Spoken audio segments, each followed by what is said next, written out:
ভীষণ smart TV দেশ সন্ধ্যায় স্বাগত জানাচ্ছি আমি ফখরুল ইসলাম।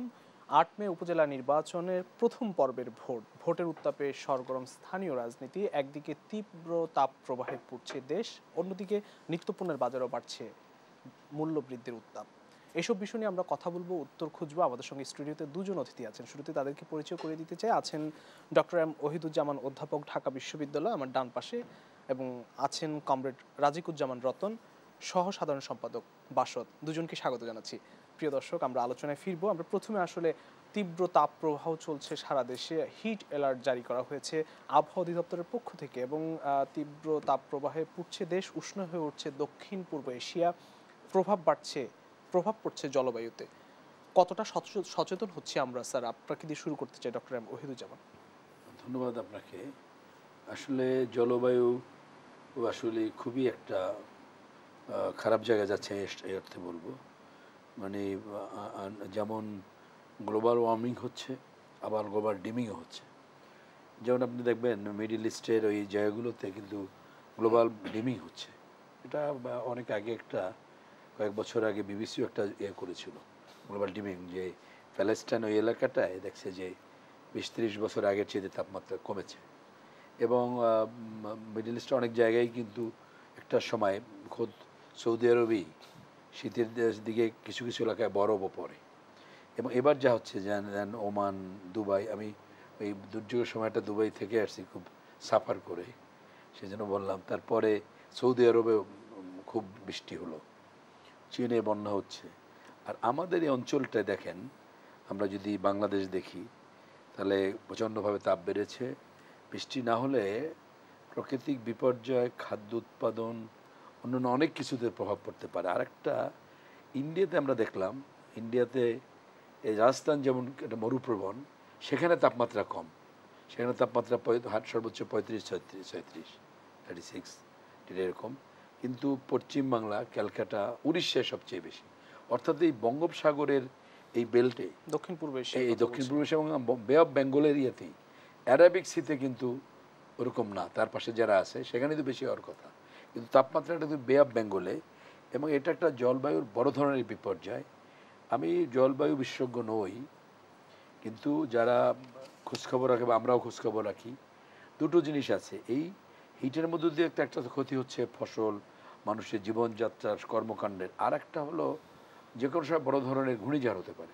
আবার অনেকে মনে করে যে এটা এক ধরনের বড় ধরনের ভূমিকম্পের পূর্বাভাস, যে এলাকার পৃথিবীর এই জায়গাটা গরম হয়ে উত্তাপ হয়ে উষ্ণ হয়ে উঠছে, সে কারণেই তাপমাত্রা বাড়ছে ভূপৃষ্ঠে। তো সুতরাং যেটাই বলেন খুবই ভয়াবহ।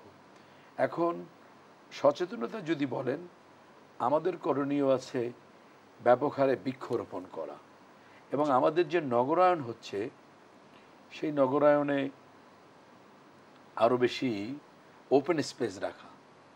যেমন আমরা দেখেন আমাদের সাম্প্রতিককালে যে আধুনিক এবং বড় একটা উপশহর হচ্ছে আমাদের পূর্বাচল, সেখানে কিন্তু বর্তমান যিনি মাননীয় পূর্তমন্ত্রী, অত্যন্ত একজন খ্যাতিমান ব্যক্তিত্ব আমি বলবো, উনি কিন্তু বলেছেন যে না, এটা অত্যন্ত মিনিমাম, এই যে স্পেসটা রাখার কথা আপনার, মানে বনায়ন যেটা হওয়ার কথা, ওখানেও সেইটা নাই, শহরের ভেতরেও নাই।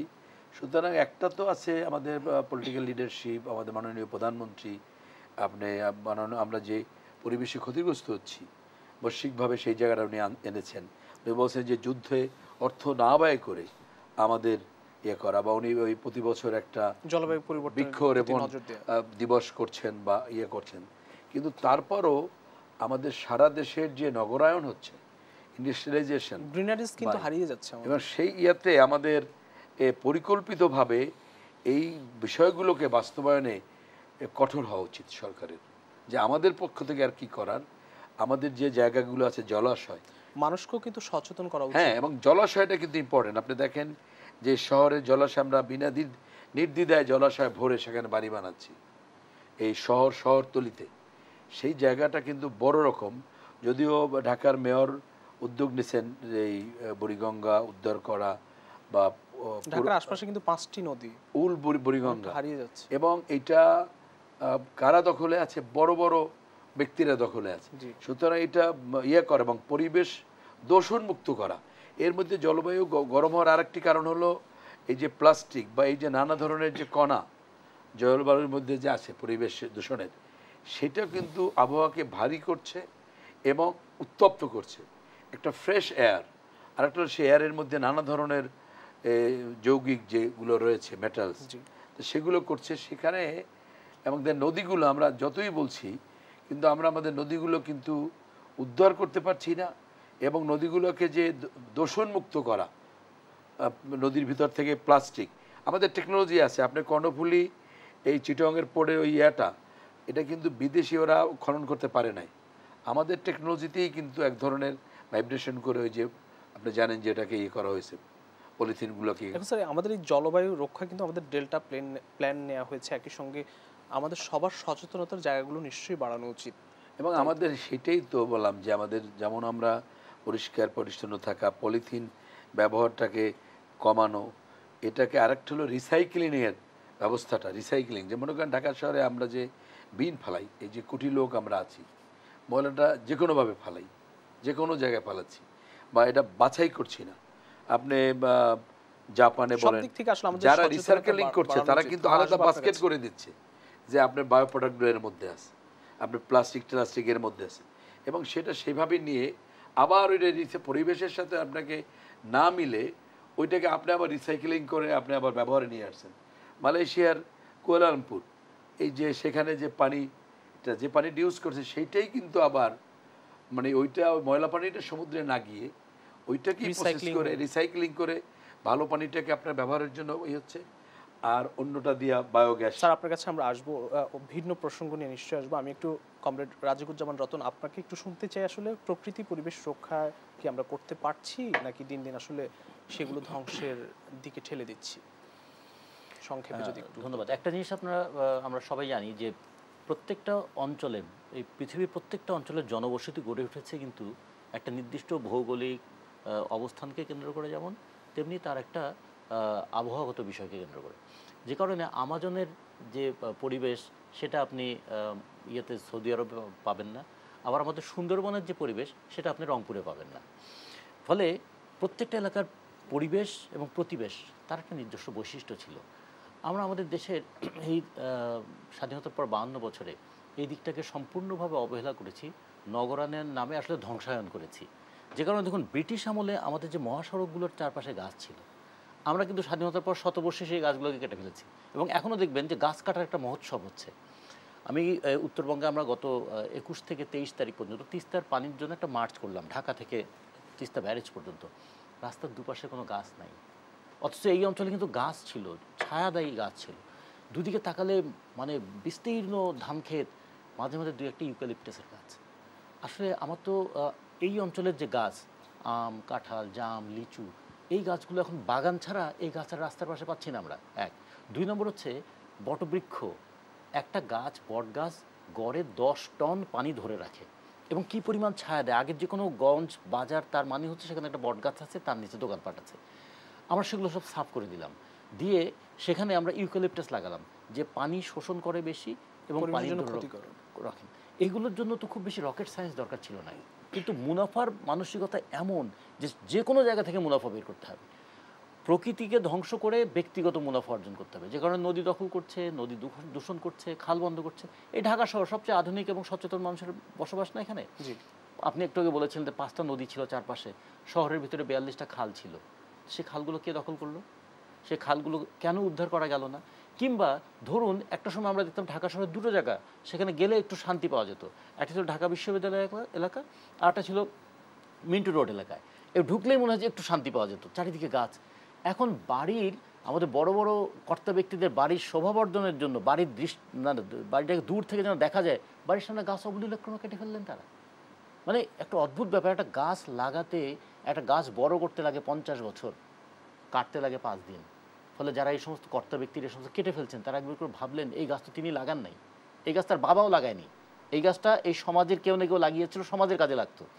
সমাজকে ধ্বংস করো, নিজের ফুর্তি বাড়াও, এইটা করতে গিয়ে আজকে দেখুন এই যে উত্তাপ একটা তো বেড়েছে, যেটা চাঁদ ভাই খুব ভালো করে বলেছেন, যে একটা পৃথিবীব্যাপী প্রকৃতির একটা স্বাভাবিক পরিবর্তন আছে, ক্রমাগত পরিবর্তনের মধ্যে থাকে।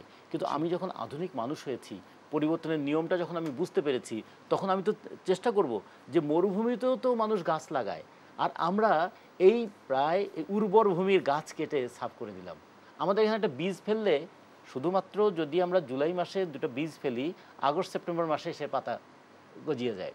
যেখানে মধ্যপ্রাচ্যে বলি কিংবা ইউরোপে বলি, একটা গাছকে কত যত্ন করে লাগাতে হয়, কত পরিচর্যা করতে হয়। তাহলে আমরা এত সহজে প্রকৃতির যে দানটা পেয়েছিলাম, আমরা সেটাকে তো রক্ষা করিই নাই, বরঞ্চ প্রকৃতি, প্রফিট অ্যান্ড মানে পিপুল, এই দুটোর মধ্যে প্রফিট সামনে এসছে, আর নেচার ভার্সেস প্রফিট, এই মধ্যে প্রফিটটাকে সামনে এসছে বলে আমরা নেচারটাকে নষ্ট করে দিচ্ছি। ছোট্ট কথা বলে শেষ করি, সুন্দরবনের পাশে আমরা রামপাল বিদ্যুৎ কেন্দ্র নিয়ে কথা বলেছিলাম। সেই রামপালের অবস্থাটা দেখুন, বিদ্যুৎ কেন্দ্র এখনও কিন্তু খুব ভালো কোনো ফলাফল দিচ্ছে না আমাদেরকে।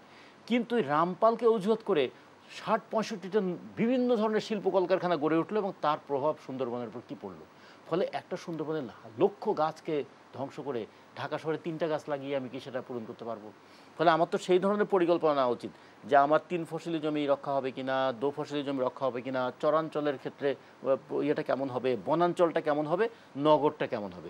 এই যে পূর্বাঞ্চলে এখন আধুনিক এবং সামর্থ্যবান মানুষরা থাকবে, সেখানেও তো সে নিঃশ্বাস নেওয়ার মতন জায়গা পাবে না। ঢাকা শহরে যে 45টার মতো পার্ক ছিল, সে পার্কগুলো কে দখল করলো? বিকেলবেলা ঘর থেকে বেরিয়ে যে একটু পার্কে বসবেন, একটু মধ্যবয়সী কিংবা একটু বয়সী মানুষরা, তার জায়গায় কোথাও আছে? ঢাকা শহর শিশুদের জন্য নয়, ঢাকা শহর বৃদ্ধদের জন্য নয়। এইরকম একটা শহর, অমানবিক শহর আমরা বানিয়ে ফেলেছি, এবং তার ফল দেখুন 30 বছরে আমাদের গড় তাপমাত্রা বেড়েছে 4 থেকে 4.5 ডিগ্রি সেন্টিগ্রেড, এবং তার ফল আমরা সবাই ভোগ করছি। ফলে এটা যতটা না প্রকৃতির পরিবর্তন, তার চেয়ে বেশি প্রকৃতির ধ্বংস সাধন করেছি আমরা। অসংখ্য ধন্যবাদ। আমি আসবো আপনার কাছে। আমি একটু ডক্টর এম ওয়াহিদুজ্জামান, ভিন্ন একটি প্রসঙ্গ নিয়ে আপনাকে প্রশ্ন রাখতে চাই। বাজারগুলোতে আসলে এখন দ্রব্যমূল্য আবারও বাড়তে শুরু করেছে। আমরা এর আগে গত 3 থেকে 4 মাস লক্ষ্য করেছি যে দ্রব্যমূল্য বা নিত্যপণ্যের ঊর্ধ্বগতির কারণে নাজেহাল হয়ে পড়েছিলেন ক্রেতা। একই সঙ্গে প্রান্তিক যারা চাষি রয়েছেন তাদেরও এখন আবারও একই অবস্থা। সবজি সহ নানা কাঁচা পণ্যের পর্যাপ্ত কিন্তু উৎপাদন আছে, কিন্তু বাজারে মূল্য বৃদ্ধি হচ্ছে। এসব নিয়ে সরকার সরব ছিলেন বলে কিছুটা কমেছিল, এখন আবার বাড়তে শুরু করেছে। আমাদের প্রান্তিক চাষিরা কিন্তু ঠকছে, একই সঙ্গে যারা ক্রেতা তারাও কিন্তু নাজেহাল হচ্ছে। আসলে দেখেন, এই দ্রব্যমূল্য বৃদ্ধি অনেকগুলো কারণ আছে। বাজার সিস্টেম একটা কারণ, আমাদের অর্থনীতির স্থায়ী কোনো সমাধান বিকাশ একটা কারণ, উৎপাদন সাপ্লাইয়ের একটা কারণ, বৈশ্বিক অর্থনৈতিক ব্যবস্থা, যুদ্ধ নানা কারণে হচ্ছে। আরেকটা কারণ, একটা বড় ভাইটাল, আমাদের মজ্জাগত, যে আমাদের এই অঞ্চলের মানুষ, আমাদের দেশ সহ অন্যান্য আশেপাশের যারা আছে, এরা একটা মানে সুযোগ পেলে কিছু কামিয়ে নেওয়া। এটা আপনি মধ্যস্বত্বভোগীদের কথা বলছেন? মধ্যস্বত্ব না, আপনি আমি যে সুযোগ যেখানে পাবো সেখানে কিছু কামানো। প্রান্তিক চাষি তো পাচ্ছে না। শোনেন, প্রান্তিক চাষি বঙ্গবন্ধু তার দ্বিতীয় বিপ্লবের এই কর্মসূচি দিয়ে তিনি বক্তৃতায় বলেছিলেন, পার্লামেন্টেও বলেছেন, দলের মিটিংয়েও, যে মাননীয় স্পিকার, কারা দুর্নীতি করে? যে আমরা যারা বিশ্ববিদ্যালয়ে পড়ুয়া, আমরা যারা শিক্ষিত, আমার কৃষক, আমার শ্রমিক, তারা তো দুর্নীতি করে না। আমার ওই কৃষক শ্রমিক তো দুর্নীতি করে না, তারা তো লুটে না, কিন্তু আমরা উপরে যারা আছি সবাই লুটেরা। স্যার, আপনার কাছে আমি আসবো, একটি বিরতি নিতে চাই। এই কথাটুকু আমরা শুনতে চাই, বাকি অংশটুকু। প্রিয় দর্শক, ভীষণ স্মার্ট টিভি দেশ সন্ধ্যা একটি বিরতি নিতে হচ্ছে, ফিরছি একটু পর, সঙ্গেই থাকুন।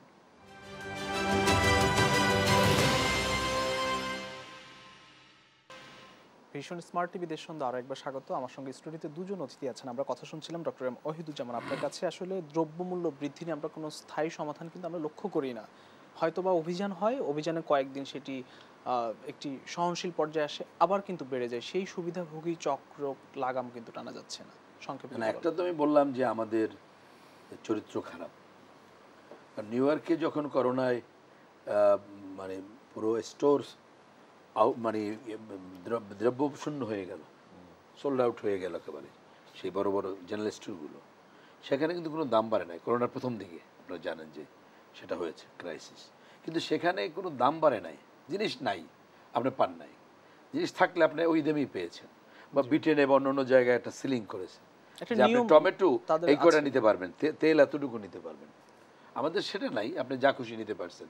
অনেকে একেবারে ঘর ভরে রাখছে, কিন্তু দাম বেড়েছে। সেই নিউ ইয়র্কেও দেখা গেছে ছোট ছোট যে বাঙালিদের যে দোকানগুলো আছে, পাড়ায় প্রায় কর্নার যে দোকানগুলো, স্ট্রিট দোকান, সেখানে কিন্তু দাম দ্বিগুণ হয়েছে। একদম দ্বিগুণ লিটারেলি। নিউ ইয়র্কই। তো বাংলাদেশে দেখেন আপনি এই মেডিসিন টেডিসিন সবটা কি বড় একেবারে নাম যে কোম্পানি বলেন থেকে শুরু করে ছোট, আপনার একটা প্যারাসিটামল বলেন বা এই বলেন, তো করোনার সময় অনেক বিক্রি হয়েছে, তাহলে তো আপনি দাম কমবে। এবং এটা দেখেন শাশ্বতকাল থেকে সারা পৃথিবীর সেকেন্ড কোনো দেশ দেখি না, ইন্ডিয়া বলেন, একেবারে আফ্রিকা বলেন, ইংল্যান্ড বলেন, যে ফেস্টিভ্যালে দাম বাড়ে কমে, কারণ সেখানে অনেক সাপ্লাই হয়, অনেক বিক্রি হয়, কম ব্যবসা করলে আপনার। বাংলাদেশে একমাত্র দেশ পৃথিবীতে, এটা আজকে না, আমার এই 50 বছর আগ থেকে আমি দেখে আসতেছি যে এইটা ঈদের সময় রোজার সময় এটা বাড়ে। কেন বাড়ে? মানে ওই যে মানুষকে আটকিয়ে একটা মুনাফা লাভের যে চেষ্টা, সুতরাং সেটা একটা আছে, অর্থনীতির ইয়ার আছে। তবে এখন এটা ব্যাপক হয়ে গেছে, কারণ ব্যবসায়ীরা আমাদের এখানে একেবারে আমি বলবো যে তাদের নিয়ন্ত্রণটা, আপনি হাউস বলেন বা এমনি এসেনশিয়াল আগে যেমন অফ সিজনে বাড়তো, এখন কিন্তু সিজনেও বাড়ে, তাই না? কারণ এখানে একটা হলো সাপ্লাই এবং ডিমান্ড বা প্রোডাকশন, এর কিন্তু সিস্টেমটা খুবই স্কার্টার্ড। একজন 10 কাঠা বা ভূমিহীনও কৃষক আছে, 10 কাঠা জমিরও কৃষক আছে, 2000 বিঘারও কৃষক আছে না? কিন্তু বাইরে কিন্তু সেটা না। এটা একটা আছে। আরেকটা হলো যে পলিটিক্যালিও যেহেতু এখানে এরকম রাজনীতিটাও যারা করেন সব দল সেই দায়িত্ব নিয়ে করেন না, জনগণের ইস্যুগুলোকে সামনে রেখে বা সেইভাবে জনগণকে মোবিলাইজ করা। কারণ আপনি তখনই বেশি অ্যাকাউন্টেবল হবেন, সচেষ্ট হবেন।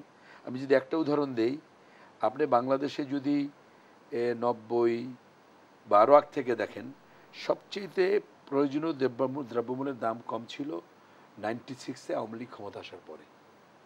আপনার মনে আছে 96-এ আওয়ামী লীগ ক্ষমতা আসলো জুনে, তাই না? 96-এ। এবং সেখানে 96 না, আমি বলছি 96 না, 96 ওটা আগে বাদ দেন, বাড়লো অনেক। এই 2009-এ যখন ক্ষমতা আসলো, ডিসেম্বরে ইলেকশন হলো না, ফেব্রুয়ারিতে আমার একটা বড় ইয়া ছিল আমার বাবার নামে, তখন আমি দেখলাম যে সব জিনিসের দাম কমে গেছিলো, যে আওয়ামী লীগ ক্ষমতা আসছে দাম কম থাকবে। বিকজ 96 থেকে 2001 সেই সময় অর্থনীতি খুব স্টেবল ছিল, আগে সবসময় বাজেট দিলে দাম বাড়ত। এখন তো একমাত্র আপনি যদি দেখেন, আপনি ডেটা নেন, 96-এ আওয়ামী লীগ ক্ষমতা আসার পরে কিবরিয়া সাহেব অর্থমন্ত্রী ছিলেন, 2001 পর্যন্ত কোনো বাজেটের পরে দাম বাড়ে নাই, এমনভাবে জিনিসটা ট্যাকেল করা হয়েছে। 2009-এর পরে এটা ছিল, কিন্তু তারপরে এখন কোনো নিয়ন্ত্রণই নেই। তার কারণ আমি মনে করি যে এটা ওই যে প্রশাসনে যারা আছেন, বন্য আছেন, তারা আরও বেশি যদি রাজনীতি কেন, আপনি দ্রব্যমূল্য অন্য জায়গাটা যদি অ্যাটেনশনটা বেশি থাকতো, সেইটাই যদি আপনার ফ্যাক্টর হতো, তাহলে যে কোনো মূল্যে আপনি কিন্তু সেটা কম রাখতেন। যেটা 2009-এ এই যে আজকে যিনি মাননীয় প্রধানমন্ত্রী আছেন, তিনি কিন্তু একেবারে, আমার মনে আছে তখন ওনার সুধাসদনই, তখনও সরকার ওইভাবে ফর্ম হয় না, ইলেকশনের হলো তো 29 তারিখ ডিসেম্বরের, 31 তারিখ রাতে আমরা কয়েকজন শিক্ষক একেবারে সেখানে professor Arifin Siddique, professor Haruna Rashid, আমাদের প্রফেসর ডক্টর আব্দুল সামাদ, মোহাম্মদ সামাদ প্রবেশী, আমি ছিলাম, আর এক প্রফেসর মিজানুর রহমান, জগন্নাথের যে বিসি ছিলেন। সেখানে প্রাইম মিনিস্টার এরকম কয়েকটা প্রায়োরিটির কথা বলছিলেন, যেগুলো যেমন বাজার নিয়ন্ত্রণ, মানুষের দ্রব্যমূল্যের নিয়ন্ত্রণে থাকা, কয়েকটা জায়গা যেগুলো ফ্যাক্টর। কিন্তু আজকের কিন্তু সেইটা কোনো ফোকাস না। হ্যাঁ, গভর্নমেন্ট চেষ্টা করছে, আপনার কাছে আসবো আমরা ওইভাবে যারা রাজনীতি করছেন ওনরা বা অন্যান্য বিরোধী দল, যে এই জায়গাগুলোর জনস্বার্থের জায়গাগুলোকে সামনে রেখে সবাই মিলে যে কাজ করা, সেই জায়গাটা নেই। আমরা কমরেড রাজিকুজ্জামান রচন আপনার কাছে একটু আসতে চাই যে সুবিধাভোগী বা মুনাফালোভী যাই বলি না কেন, এদের কিন্তু লাগাম টানা যাচ্ছে না, বারবারই কিন্তু ক্ষতিগ্রস্ত হচ্ছে প্রান্তিক চাষি, এবং আমরা যারা ক্রেতা রয়েছি, ক্রেতারাও কিন্তু নাজেহাল হচ্ছি, বারবার অর্থ খোয়াচ্ছি, ঠকছি। আসলে স্থায়ী কোনো ব্যবস্থা আমরা দেখছি না। আমরা বলছি দ্রব্যমূল্য বৃদ্ধির তো কিছু অর্থনৈতিক কারণ থাকবে, আর দ্বিতীয়ত হচ্ছে একটা রাষ্ট্রীয় ব্যবস্থাপনা থাকবে।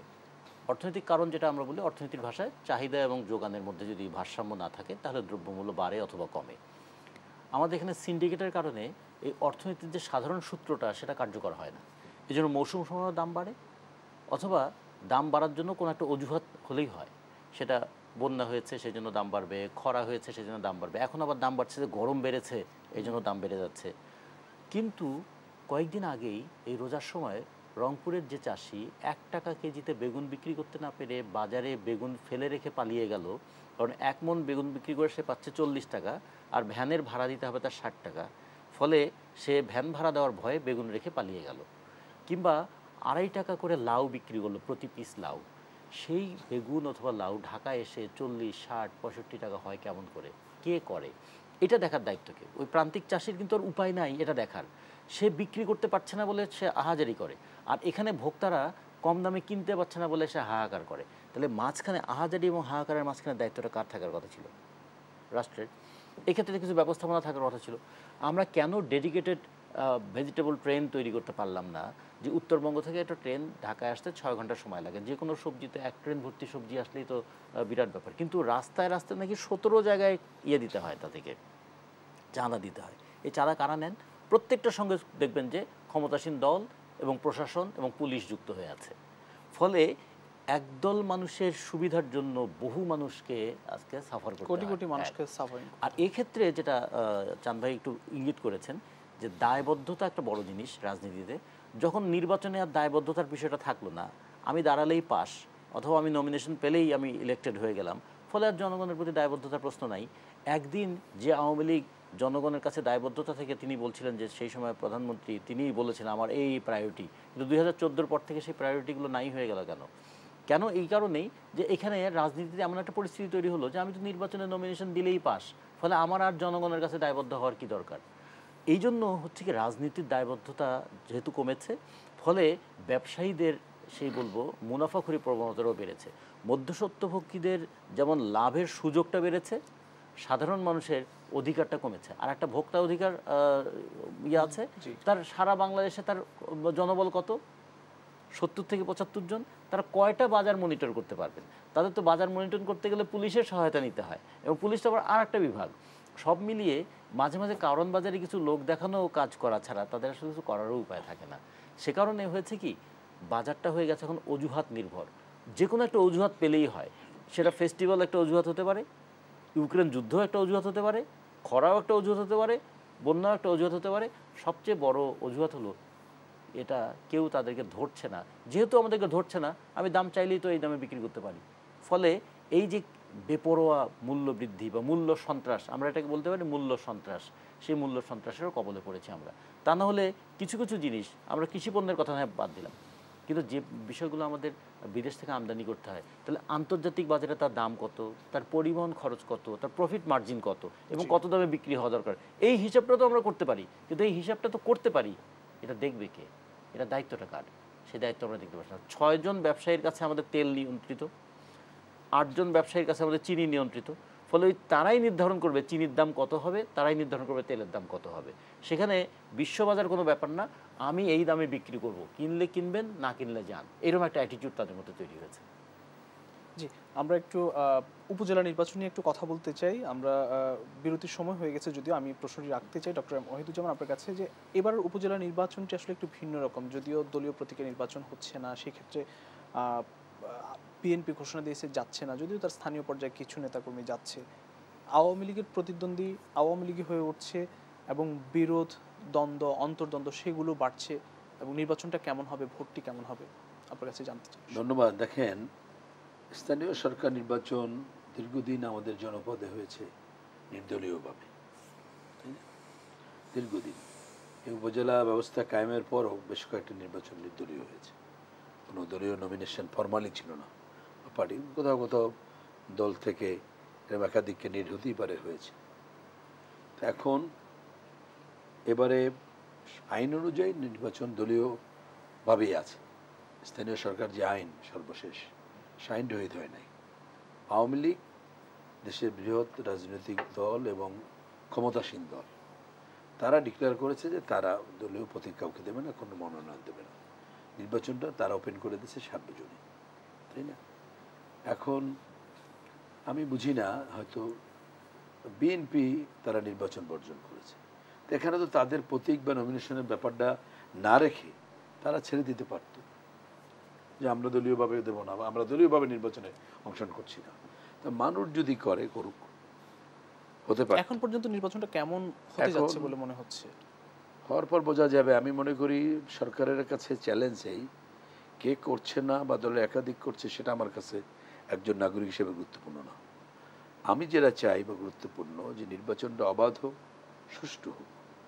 আমাদের নির্বাচনী ব্যবস্থায় আরেকটা আসছে, আরেকটা পক্ষ এখন খুব ইম্পর্টেন্ট, এটা ওপেন বলবো কিনা বলেই ফেলি, সেটা হলো প্রশাসন। স্থানীয় যে প্রশাসন, পুলিশি প্রশাসন, তাদের আপনি যে দল দিয়ে করেন, আওয়ামী লীগ দিয়ে করেন, আওয়ামী লীগের মধ্যে বিদ্রোহীরা মার্কা নিয়ে করেন, তাদের আপনার পক্ষে রাখতে হবে। এবং সেখানে কিভাবে পক্ষে রাখতে হবে, মূলত হলো সেখানে একটা অর্থ, সেইটা একটা বড় ভয়াবহ দিক। আমি মনে করি যে নির্বাচনটি জনগণ প্রত্যাশা করে, আমরা করি যে নির্বাচনটি অবাধ হোক, সুষ্ঠু হোক, এবং অবশ্যই সরকারের কাছে এটা একটা টেস্ট যে কতটা এটি অবাধ, কতটি সার্বজনীন, প্রত্যেকটি মানুষ সেখানে ইচ্ছা করে দাঁড়াতে পারে কিনা, ভোট দিতে পারে কিনা। সেখানে এই যে ইন্টারফেয়ারেন্স পলিটিক্যালের বাইরেও, আমি যেটা বলছি, পলিটিক্যাল আওয়ামী লীগ দলীয়ভাবে বললো আমরা নমিনেশন দেবো না, দলকে কঠোরভাবে বলবে যে কোনো এমপি কোনো মূল্যে তারা জড়িত হবে না। হয়তো কিছু কিছু লোক হবে, এটা এমন কিছু না। আপনার কাছে আমি আসবো, এই বিষয় নিয়ে আরো শুনবো নিশ্চয়ই। আমাদের একটি বিরতি নেবার সময় হয়েছে, তবে তার আগে আমি একটি প্রশ্ন রাখতে চাই কমরেড রাজিকুজ্জামান রতন আপনার কাছে, যে আসলে বিরোধ দ্বন্দ্ব কতটা দেখছেন, পাশাপাশি প্রতিদ্বন্দ্বিতা কতটা হবে, কতটা উৎসব থাকবে এই নির্বাচনে? প্রথম পর্ব যেহেতু 8 মে অনুষ্ঠিত হতে যাচ্ছে, এই প্রশ্নটি রেখে আমি বিরতিতে যেতে চাই। প্রিয় দর্শক, ভীষণ স্মার্ট টিভি দেশ সন্তান নিচ্ছে একটি ছোট্ট বিরতি, ফিরছি একটু পর, সঙ্গেই থাকুন।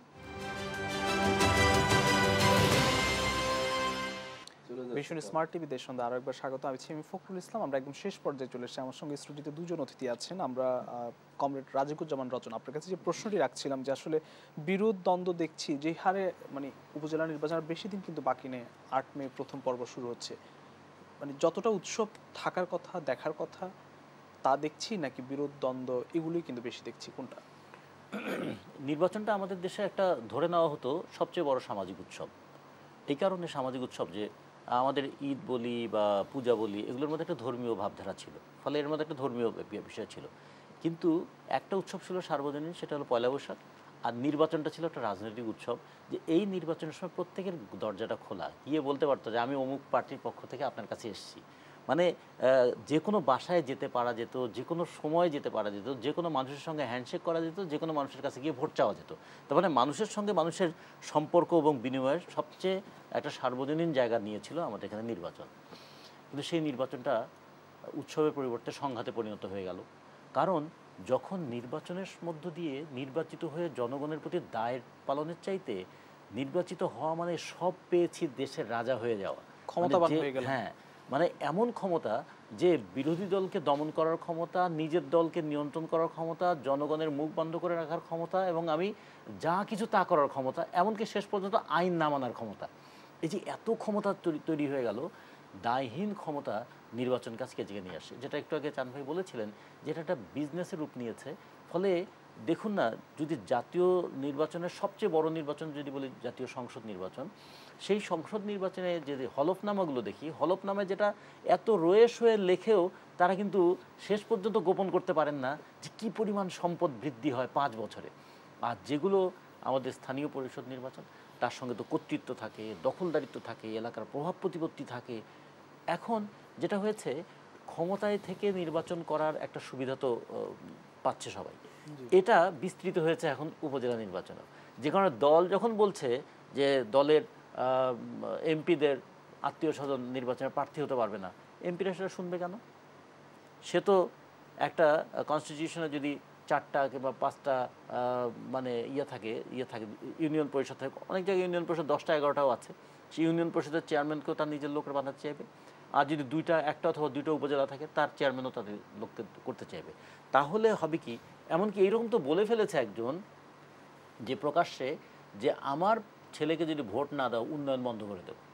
তাহলে হ্যাঁ, এখন তো আর বিরোধী দল বলতে কিছু নাই, নিজের দল। কিন্তু নিজের দলের মধ্যেও বড় প্রশ্ন দাঁড়িয়েছে নিজের কর্তৃত্ব।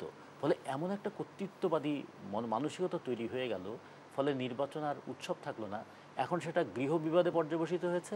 গৃহবিবাদে শুধু নয়, এটা এখন একটা কর্তৃত্বের এমন একটা জায়গা তৈরি করে দিয়েছে যে আমি এখানে আমার চিরস্থায়ী বন্দোবস্ত তৈরি করে ফেললাম, যে একবার পার্লামেন্ট নির্বাচনে বিজয়ী হয়েছি মানে আমি এখন উপজেলা চেয়ারম্যানও চেয়ারম্যান তৈরি করব, উপজেলা চেয়ারম্যান হওয়ার পরে আমি ইউনিয়ন পরিষদের চেয়ারম্যান, এবং শেষ পর্যন্ত নমিনেশন বাণিজ্যটাও একটা বড় বাণিজ্য হয়ে দাঁড়াবে এবং একটা অর্থ আয়ের বড় সুযোগ।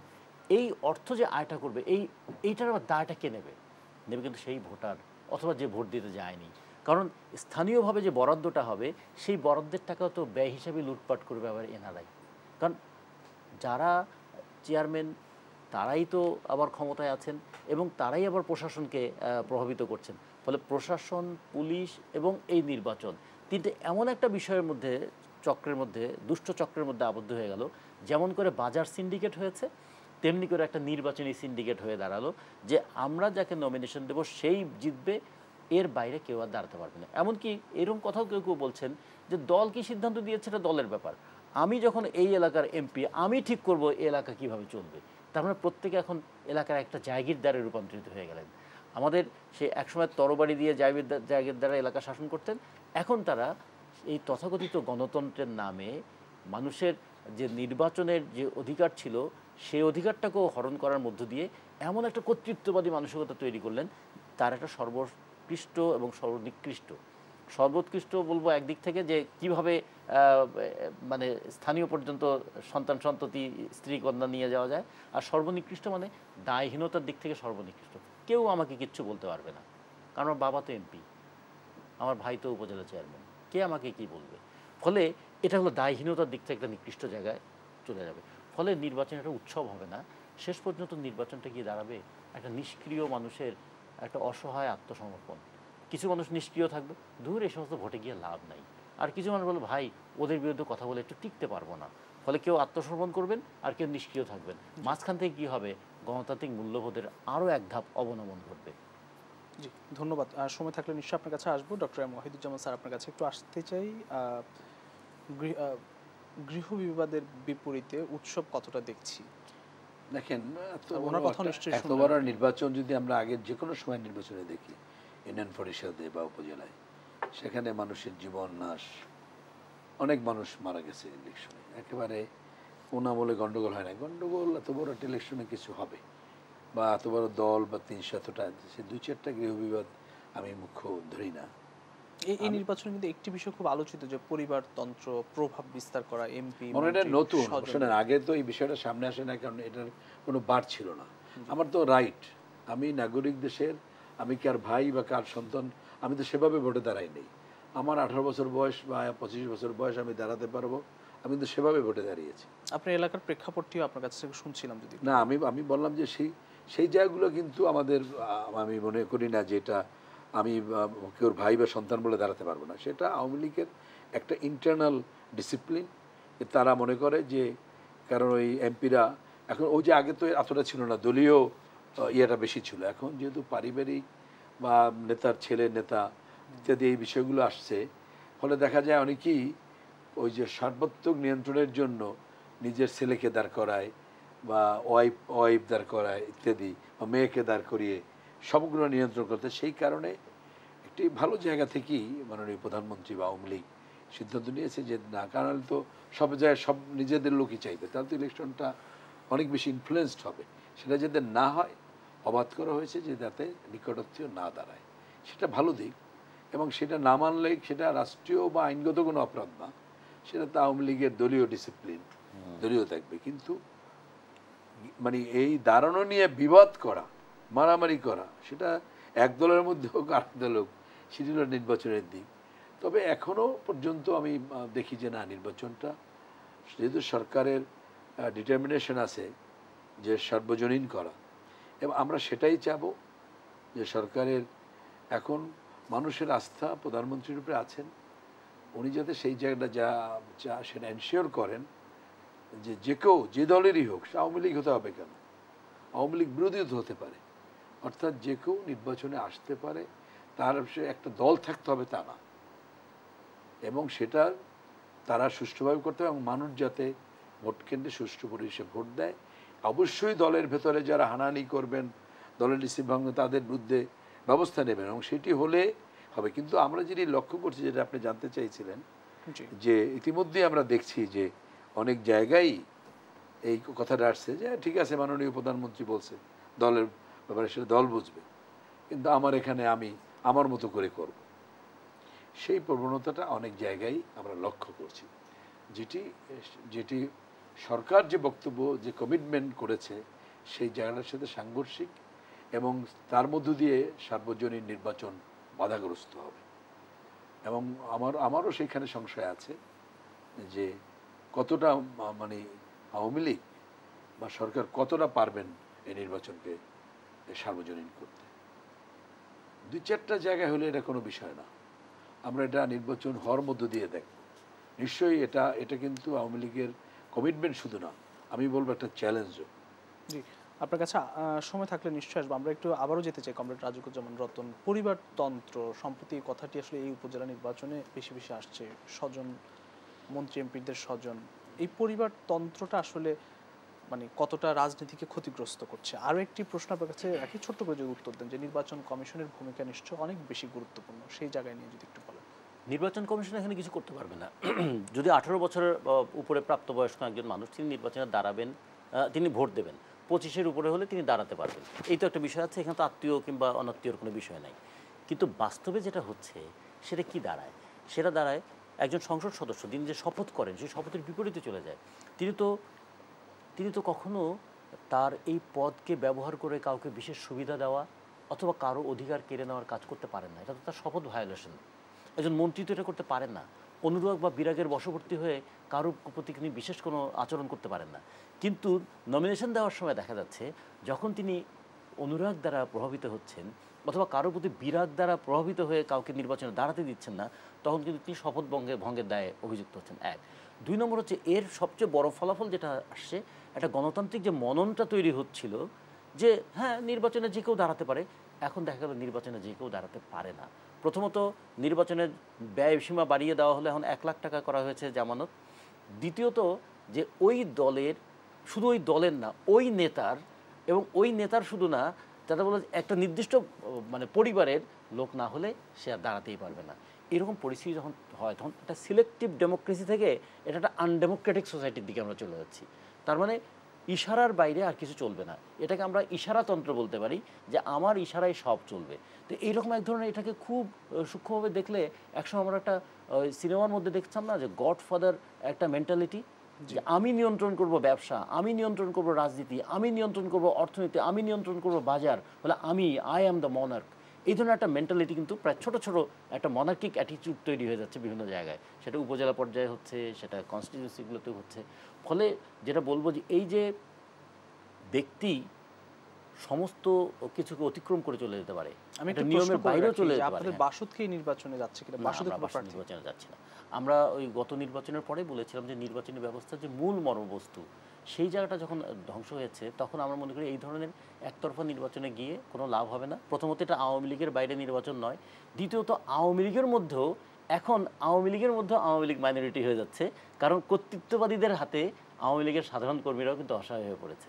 ফলে এটা একটা নির্বাচন কমিশনের ওই যে 4 ধাপে নির্বাচন করবেন, তারা ধাপ অনুযায়ী নির্বাচন করবেন। 21 তারিখ একটা, প্রথমটা হচ্ছে 8ই মে, তারপরে 21শে মে, তারপর 29শে মে, তারপরে 5ই জুন। তারা একটা আনুষ্ঠানিক কাজ করবেন। শুধুমাত্র এই আনুষ্ঠানিক কাজে অংশগ্রহণ করার জন্য আমরা আসলে যাচ্ছি না। নির্বাচন কমিশনের আমি যে ভূমিকাটার কথা বলছি, সেটা তো সুষ্ঠু করার ক্ষেত্রে এই যে প্রভাবে যেন সুষ্ঠুতার ক্ষেত্রে কোনো বাধা না হয়ে দাঁড়ায়, সেক্ষেত্রে আসলে সুষ্ঠু নির্বাচনের তো দুটো দিক থাকে না, একটা হলো শান্তিপূর্ণ আর একটা হলো সুষ্ঠু। শান্তিপূর্ণ তো অনেকভাবে হয়, যে এমন একটা পরিস্থিতি হলো কেউ কোনো কথা বললো না, বাইরে থেকে দেখলে মনে হবে শান্তিপূর্ণ হয়েছে। আর সুষ্ঠু মানে কি, এখানে প্রত্যেকে নির্বাচনে দাঁড়াতে পারার ক্ষমতা রাখেন, প্রত্যেকে নির্বাচনে প্রচার করার ক্ষমতা রাখেন, প্রত্যেকে নির্বাচনে ভোট দেওয়ার স্বাধীনতা রাখেন, এবং নির্বাচনে হেরে গেলেও মেনে নেবেন এবং জিতলেও তিনি দায়িত্ব পালন করবেন। এইরকম একটা পরিস্থিতি তৈরি করাটাকে সুষ্ঠুতা বলে। সেই সুষ্ঠু পরিস্থিতির কিছু নাই এখানে। শান্তিপূর্ণ হয়তো হতে পারে, প্রশাসন এবং পুলিশ দিয়ে এমনভাবে নিয়ন্ত্রিত ভোট হবে যে আপাত দৃষ্টিতে বাইরে থেকে এটাকে শান্তিপূর্ণ মনে হতে পারে, কিন্তু এটাকে সুষ্ঠু নির্বাচন বলা যাবে না। জি, অসংখ্য ধন্যবাদ আপনাকে। আমরা ডক্টর এম ওয়াহিদুজ্জামান আপনাকে শুনে শেষ করতে চাই অনুষ্ঠানটি। আসলে শেষ কথা কি বলবেন এবং ওনার কথা প্রসঙ্গে আমি একটা কথা বলি, সে কথাটা খুবই ইয়াতে, যে নির্বাচন আপনি বলছেন সার্বজনীন। আমার প্রশ্ন যে একজন কৃষক, একজন দিনমজুর, সে কিভাবে 1 লাখ টাকা দেবে? তাহলে তার কি রাইট নাই দাঁড়াবার? সে কি যদি এলাকায় জনপ্রিয় হতে পারে না? একজন স্কুল শিক্ষক, আমি তো আমার নিজেরই 1 লাখ টাকা দিয়া দাঁড়াইতে আমার ইচ্ছে করবে না। যে 1 লাখ টাকা কেন আমি দেবো? কেন 1 লাখ টাকা দিয়ে আমি দাঁড়াবো বলুন? তাহলে আমার এইটা প্রশ্ন রাখলাম। নির্বাচনটা তাহলে ধনীদের জন্য, নীতি নির্ধারকের প্রশ্ন রাখলাম। আপনি সার্বজনীন হবে কিভাবে? একজন ভূমিহীন কৃষক, একজন দিনমজুর, সে তো দাঁড়াতে পারছে না, তার তো 1 লাখ টাকা নাই, তার 1 লাখ টাকা কে দেবে? সুতরাং এই নির্বাচন সেই অর্থে আমার দৃষ্টিতে এটা খুবই স্ববিরোধী কথা। নির্বাচনের এই জামানত প্রার্থীর কোনোভাবে বাড়তে পারে না। খরচ আপনি বাড়াতে পারেন, আমি খরচ করব না, আমি মানুষের বাড়ি হেঁটে হেঁটে আমি নির্বাচন করব, আমি 1 টাকাও খরচ করবো না, পোস্টারও দেবো না।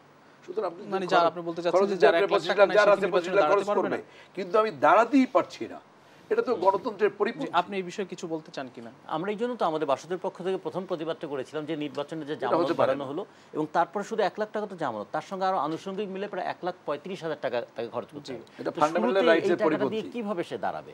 ফলে আমরা এই জন্য বলেছিলাম যে নির্বাচনটাকে ক্রমাগত টাকার খেলায় পরিণত করেছে একদল ব্যবসায়ীরা। এখন নির্বাচন কমিশন সেটাকে আইনগত বৈধতা দিয়ে দিচ্ছে। অসংখ্য ধন্যবাদ। আমাদেরকে শেষ করতেই হচ্ছে। কমরেড রাজিকুজ্জামান রতন, আপনাকে অসংখ্য ধন্যবাদ। ডক্টর এম ওয়াহিদুজ্জামান স্যার, আপনাকে অসংখ্য ধন্যবাদ জানাচ্ছি। প্রিয় দর্শক, ভিশন স্মার্ট টিভি দেশ সন্ধ্যা আজ এখানে শেষ করতে হচ্ছে। আগামীকাল একই সময় অন্য কোনো অতিথি নিয়ে আবার দেখা হবে। সে পর্যন্ত সবাই ভালো থাকবেন, সুস্থ থাকবেন। শুভ সন্ধ্যা।